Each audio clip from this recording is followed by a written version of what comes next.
A Fox host saying this live on the air. I work at Fox. I want to see disarray on the left. It's good for America. It's good for our ratings. Joining us now, CNN political commentator S.E. Cupp. I mean, I'm just filing this under stuff we already knew, I guess.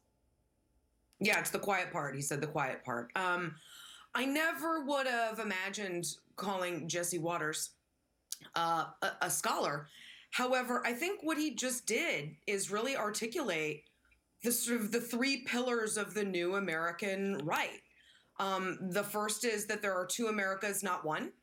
He talks about, wanting to see disarray on the left as if it is somehow not also wanting to see disarray in America, and not just in a political party, but wants real pain in the streets. That's because we are not the United States anymore on the right. There are two Americas. One is righteous. One needs to be sort of excised. Number two is that the cruelty is the point, right? They want to see the pain and the disarray. They want people like Joe Biden and AOC and Pelosi and liberals to suffer. They're not interested in changing hearts and minds with ideas. They want to see the pain because the cruelty is the point. And thirdly, ratings above all else. That's true at Fox, where certainly ratings have seemed to trump public health and safety and also like facts. But it's also true of the attention economy that has really gripped the right for people like Trump and Marjorie Taylor Greene and Lauren Boebert. Getting attention is the most important thing. You know, it's interesting. You talk about the attention economy. You talk about what people will do for ratings. And writer Mark Green was talking about Joe Rogan, who hosts this wildly popular podcast. And this is how he suggests Joe Rogan works. He says Rogan is paid millions of dollars to have controversial opinions and guests because a lot of people really like the feeling of being independent from or looking down on mainstream people and perspectives. Look at his shtick through that lens, and it all makes way more sense.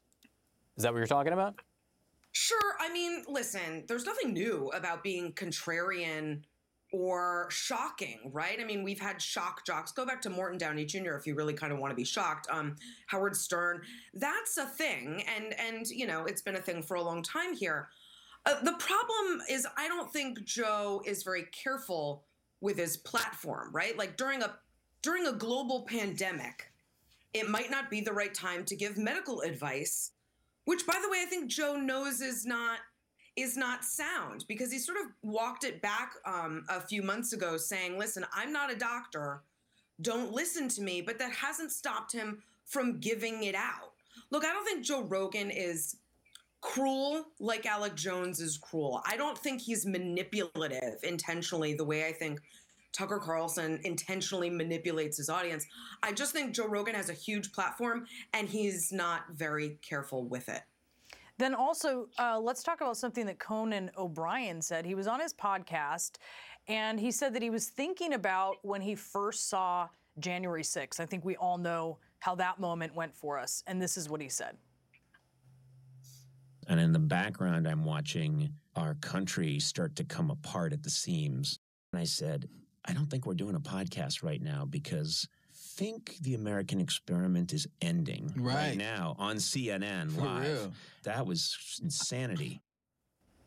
Do you think, Essie, it was the American experiment ending? It was certainly breaking. Luckily, it didn't end, but it was certainly breaking, and by people who want to break it. I think, look, there were a lot of people there that day who didn't know why, and then there were a lot of people there that day because they really thought they could overturn a democratic election somehow procedurally. And then I think there were a lot of people there that day who admit wanting to overturn a democratic election violently if necessary, and then go ahead, you know, they went ahead and tried it.